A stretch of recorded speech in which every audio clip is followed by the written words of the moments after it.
しばらくぶりだね、エルザ。この人、なんとなくエルザさんと似てる。お前は私、エルザ。私はお前。私の魔法は品がないと言ったね。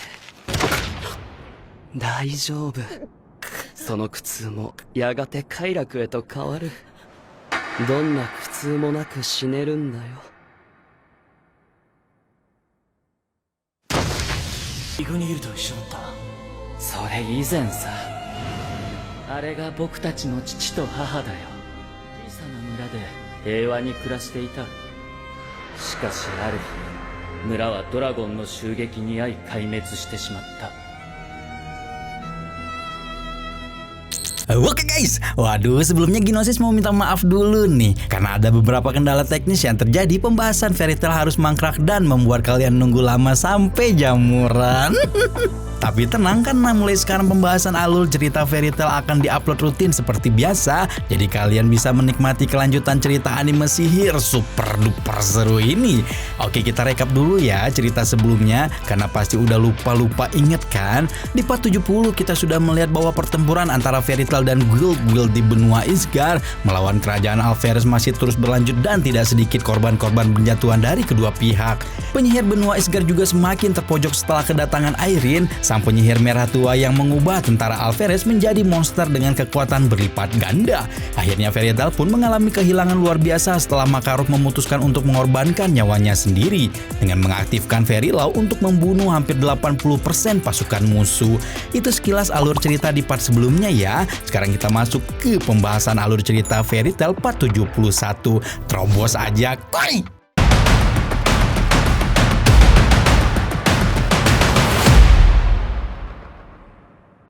Sementara Makarov berkorban nyawa, di tempat lain Natsu dalam bentuk Yendi yang hampir terbangkitkan dan Grey yang masih sedih atas kematian Juvia dan mengetahui rahasia Natsu adalah Yendi malah bertarung sengit dipenuhi kebencian. Pertarungan keduanya berhenti setelah Erza datang dan menahan serangan Grey dan Natsu.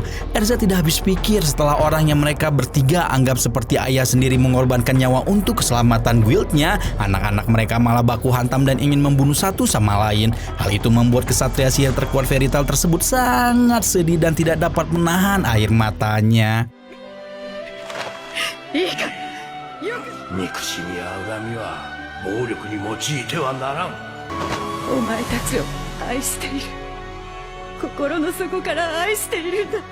Setelah Natsu dan Grey melihat sosok paling kuat yang pernah mereka kenal itu menangis, mereka berdua langsung tersadar, apalagi setelah itu mereka melihat Juvia dan Lucy yang masih hidup dan baik-baik saja. Karena dipenuhi kelegaan, Grey dan Natsu pun tidak sadarkan diri sehingga Erza, Lucy, dan Wendy memutuskan untuk segera memindahkan Natsu, Grey, dan Juvia ke tempat yang lebih aman. Dan tiba-tiba di tengah jalan Irene menghadang rombongan Fairy Tail. しばらくぶりだね、エルザ。この人、なんとなくエルザさんと似てる。お前は私、エルザ。私はお前。 Belum selesai sampai di situ, Yukino dan Sereno pun dihadang oleh Larkat yang ingin balas dendam atas kehilangan banyak prajurit Alpharius. Anggota Spriggan 12 yang mengaku sebagai anak Zeref itu mengeluarkan salah satu sihir andalannya, yaitu kenikmatan. Duh, dari namanya aja udah kerasa nikmat ya. Iya, sihir kenikmatan adalah sebuah sihir yang memberikan kenikmatan seksual tidak terhingga bagi siapa saja yang sudah merasakannya. Jadi maksudnya yang sudah pasti terkena efek sihir Larkat tersebut. Sihir tersebut membuat korbannya merasa nikmat tiada tara sampai tidak bisa bergerak dan kehilangan kekuatan.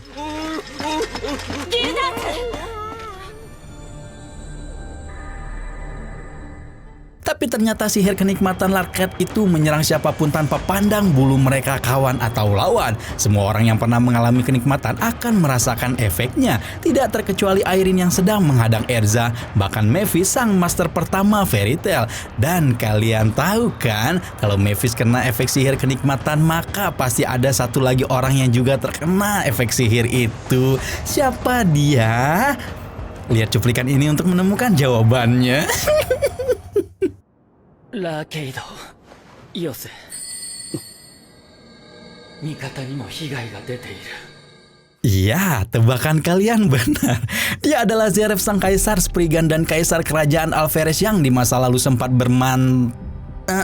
dengan Mavis. Akhirnya Zeref meminta Larkat untuk menghentikan sihirnya karena dia sendiri juga terkena efek sihir kenikmatan tersebut.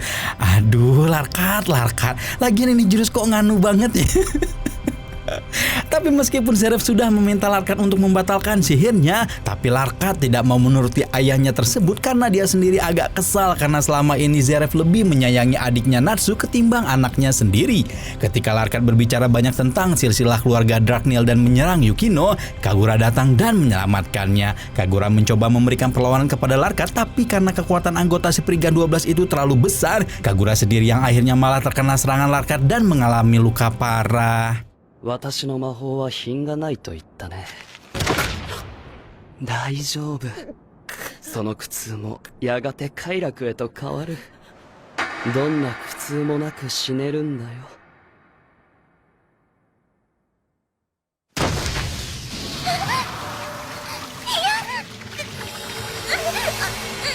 Sementara itu Polusika dan Brandis berusaha menyembuhkan luka-luka Natsu, Grey, dan Juvia. Untuk Grey dan Juvia berhasil diselamatkan dan hanya menunggu waktu pemulihan. Tapi berbeda dengan Natsu di mana Brandis tiba-tiba tidak bisa lagi mengecilkan tumor-tumor yang ada di tubuhnya. Belum selesai sampai di situ, tumor-tumor tersebut mulai bereaksi. Tumor itu membuat tubuh Natsu mengeluarkan asap, suhunya menurun drastis dan kesadarannya semakin menjauh. Ketika itu di alam bawah sadarnya Natsu bertemu dengan Zeref dan penyihir abadi yang mengaku sebagai kakaknya itu memperlihatkan sebuah kilas balik ketika Natsu belum dibangkitkan sebagai END. それ以前さ、あれが僕たちの父と母だよ。小さな村で平和に暮らしていた。しかしある日、村はドラゴンの襲撃に遭い壊滅してしまった。父も母も君もこの時命を落とした。最後の悪魔 END として。でもね、僕は研究を続け、やがて君を蘇らせた。 Zeref mengatakan semua Dragon Slayer diciptakan untuk membinasakan Agnologia dan gambaran dirinya saat ini adalah penuntun Natsu menuju jawaban-jawaban atas pertanyaan Dragon Slayer tersebut. Tidak hanya Zeref, Natsu juga bertemu Dragon Slayer lain di dalam hatinya yaitu Sting yang selama ini selalu mengidolakan Natsu. Sementara versi hayalannya berada di bawah kesadaran Natsu, Sting yang asli tengah mencari keberadaan teman-temannya. Di sanalah dia menemukan Yukino, Sting, Flo, dan Kagura yang terus disiksa dengan sihir kenikmatan Larkat. 待たせたな。スティング様、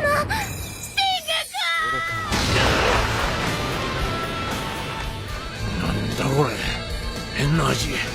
つうか、なんか気持ちいいな。 Untungnya Sting tidak lagi bertarung sendirian karena Minerva telah menggunakan sihir teritori untuk memindahkan Rock ke dekat Sting. Untuk membantu saudaranya melawan Larkat, Rock menyerahkan sisa sihir Dragon Slayer kegelapan dan meminta Sting untuk menggabungkan kekuatan mereka berdua. 人間には3つの欲がある。睡眠欲。しかしそれは永遠の眠りを意味する。あんたの匂い、マジで気に入らねえ。聞け、白英竜、燃えてきたぜ。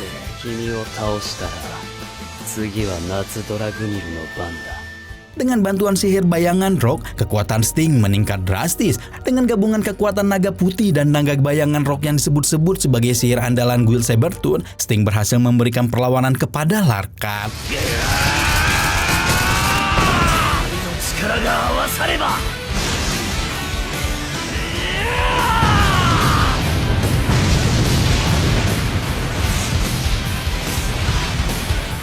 Tapi meskipun sudah dilawan dengan sihir fusion Sting dan Rock, ternyata Larkat masih belum kehabisan jurus. Anggota Spriggan 12 tersebut mengeluarkan sihir andalannya yang terakhir yaitu membangkitkan nafsu manusia untuk tertidur. Sihir tersebut membuat semua musuhnya merasakan kantuk yang amat sangat. Dan apabila mereka tidak bisa mengalahkan nafsu tersebut dan tertidur, maka mereka akan jatuh dalam tidur abadi. 人間は欲には逆らえない。 フラッシュダメです。ローがスティング、影に入れ。どうやって重力を感じろ。重力。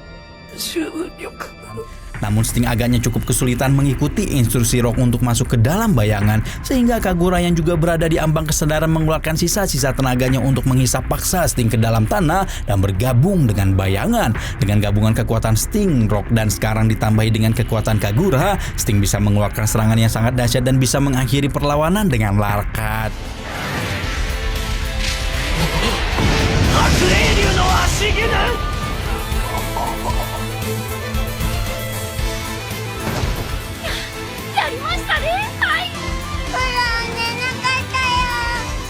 Sementara itu rombongan Fairy Tail yang diandalkan masih berada dalam kebingungan karena Natsu masih belum kunjung sadar. Di alam bawah sadar Natsu masih terus bertemu dengan Dragon Slayer lain. Setelah bertemu dengan Sting, dia kemudian bertemu dengan Rock. Rock menceritakan bahwa ternyata yang merajut syal kesayangan Natsu selama ini bukanlah Ignil, tetapi anak Heartfilia leluhur Lucy yang terdahulu.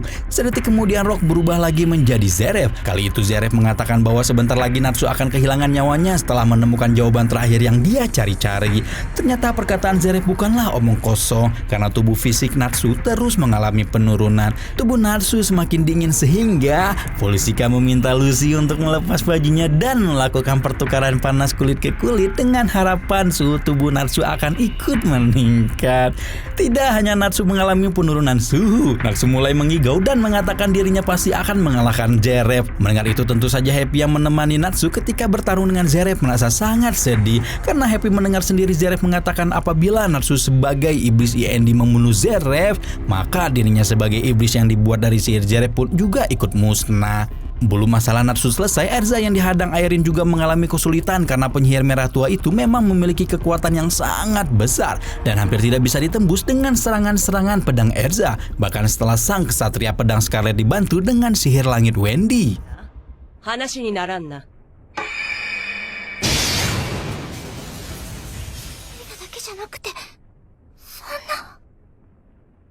ふざけた。貴様は何者なんだ。まだ気づかんのか。 Ketika itulah Airin membongkar identitasnya sebagai ibu Erza. Meskipun tidak percaya, tapi tidak dapat dipungkiri bahwa Airin memang memiliki banyak kemiripan dengan Erza. Apalagi sepanjang ingatan Erza yang diakui sebagai orang tua hanyalah Makarov. Walaupun tidak ada keinginan sama sekali untuk bertegur sapa sebagai ibu dan anak yang telah lama berpisah, Airin tetap ingin memberitahukan rahasia masa lalunya, salah satunya tentang kelahiran Erza. Airin bercerita bahwa dulunya ia adalah seorang penyihir terkuat yang dikenal sebagai Ratu Naga. Kenapa Ratu Naga?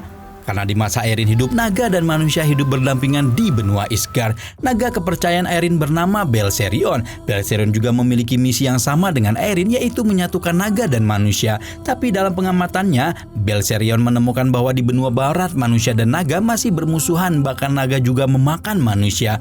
Naga-naga dari Isgard dan benua barat mulai bertarung, dan karena kalah jumlah, Isgard mengalami kekalahan. Ketika itulah Airin meminta Belserion untuk membiarkannya bertarung karena Airin telah mengembangkan sebuah sihir yang bisa digunakan untuk melawan para naga. Sihir itulah yang saat ini dikenal sebagai Dragon Slayer.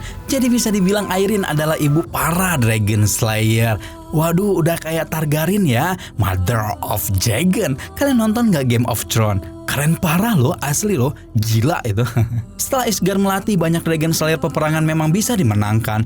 Tapi sihir naga yang terlalu besar itu akhirnya membuat kerusakan di tubuh pemakainya termasuk Airin. Kulitnya mulai pecah-pecah dan berubah bentuk menyerupai sisik naga. Padahal ketika itu Airin sudah menikah dengan seorang jenderal perang dari negara tetangga dan tengah mengandung Erza.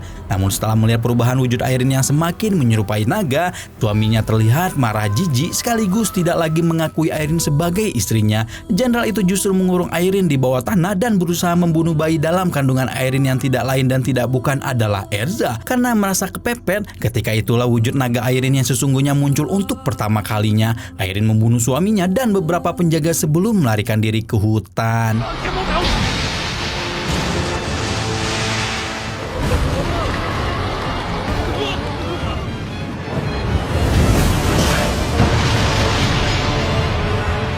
Selama ratusan tahun dia mencari cara menyembuhkan kutukan supaya mendapatkan kembali wujud manusianya. Tapi semua itu tidak membuahkan hasil sebelum akhirnya Airin bertemu dengan penyihir jenius yang dikenal sebagai penyihir abadi Zeref.